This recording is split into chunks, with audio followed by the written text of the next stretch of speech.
So in today's video, I basically wanted to discuss the potential of Resident Evil 4 Remake winning Game of the Year at the Game Awards and what this could mean for the future of Resident Evil 4. So a couple of days ago, the Game Awards released all of their nominees, and Resident Evil 4 actually got nominated for a bunch of things. They did get the nomination for Game of the Year, Best Audio Design, and third, they got nominated for the Best Action/Adventure Game. And on top of this, Resident Evil Village as well also got nominated for Best VR/AR Game. And I guess I should mention all of the nominees for the Game of the Year. So for starters, we have Alan Wake 2, obviously Resident Evil 4 Remake, Baldur's Gate 3, Super Mario Bros. Wonder, Spider-Man 2, and Legend of Zelda Tears of the Kingdom. So there's a lot of heavy hitters on this list. And I guess personally for me, the only game here that has the potential of kind of beating Resident Evil 4 for the Game of the Year is Baldur's Gate 3. This is a game that I've heard so many people talk about. All my friends that have the game have become instant fans, including myself. You know, I actually bought this game, you know, out of all the games that came out this year, the only games that I pre-ordered and got a digital deluxe for was Baldur's Gate 3 and of course, Resident Evil 4 Remake. And you know what? Playing both of those games, I've had such a blast. You know, if you guys follow me on social media, just like a week ago, I recently beat Baldur's Gate 3. On the hardest difficulty, it was my first playthrough ever. I had a blast. I'm actually playing a second playthrough, and I also have other playthroughs that I'm playing with my friend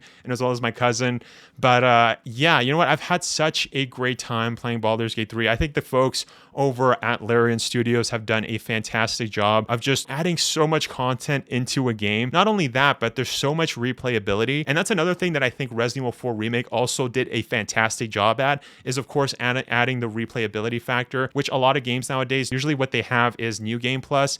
But then after it gets kind of old, like, I don't know, I'm just thinking from the top of my head, like, for example, Jedi Survivor, there wasn't like, I didn't really want to play it again. God of War Ragnarok, those are just a couple examples that I'm just thinking from the top of my head where I was like, I don't really want to keep playing this game over and over again, you know? And if I did, it was just for like a second playthrough, you know? It wasn't like a third, fourth, fifth, several playthroughs. Like, I think I've beaten Resident Evil 4 Remake, I think more than 10 times. And Baldur's Gate 3, you know, it just released, you know, like I think, 2 months ago? I've only beaten it once, but I'm getting there. Now, I should also mention too that, you know, Alan Wake just came out just a couple of weeks ago. We have been playing it on the channel. And, you know, if you guys stop by the streams, probably heard me, you know, complain about the only nitpick that I really had about Alan Wake. Well, you know what? I had two.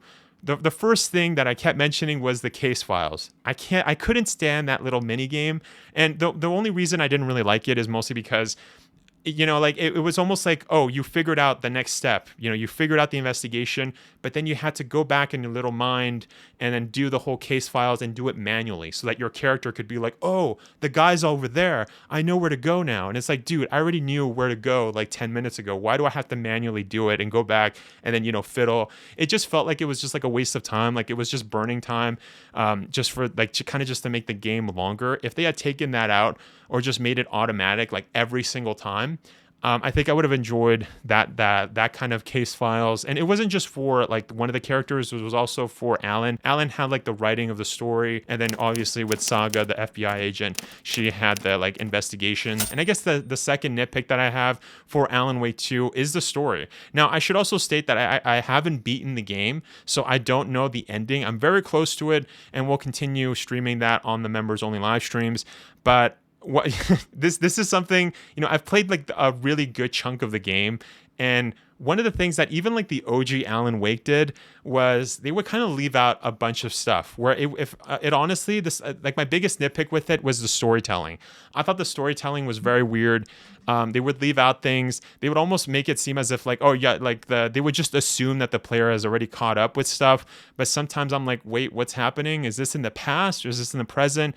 Why am I playing as two characters? Like, one of the questions that I still have, even though I've played like a huge chunk of the game, is this, if I play a Saga, is this happening at the same time with Alan, or am I like way behind? What timeline does Alan play into? Is it before Saga takes him out of like the lake? Like, it's confusing, you know what I mean? So, and as mentioned, even the OG Alan Wake, or sorry, not the OG, the first Alan Wake game that happened, that came out 13 years ago, that Alan Wake game also kind of suffered from the same thing. And it's no surprise, obviously, since, you know, if you guys know who wrote the story, it's actually the same guy that directed it, produced it.